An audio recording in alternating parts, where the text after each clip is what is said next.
इन्ना लिल्लाही व इन्ना इलैहि राजिऊन इंसानियतना चमकता सितारा मानवताना मोती कौमी एकताना मसीहा रहबरे शरीयत रूहानी पेशवा सैयद दादा बापू कादरी આજરોજ આ દુનિયાથી અલવિદા કરી ગયેલ છે, જેમને દીન અને દુન્યવી ક્ષેત્રે એવું કાર્ય કરી ગયા કે આવનારી પેઢી યાદ રાખશે. 600થી વધારે મસ્જિદ, 250થી વધારે મદ્રેસાઓ અને બહેતરી સ્કૂલ તથા કોલેજ સ્થાપી સમાજને અર્પણ કરેલ છે. 1 લાખથી વધારે લોકો તેમના દ્વારા વ્યસન મુક્ત થયેલ છે.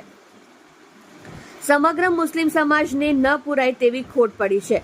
અલ્લાહ પોતાના હબીબના સદકે તેમને જન્નતુલ ફિરદૌસમાં આલા મકામ આપે, તેમના દરજ્જાતને બુલંદ કરે તેવી દુઆ. Reporting by Shahrukh Khokhar, Ahmedabad. આપ જોઈ રહ્યા છો સોમવાર time news channel, bureau report, Surat.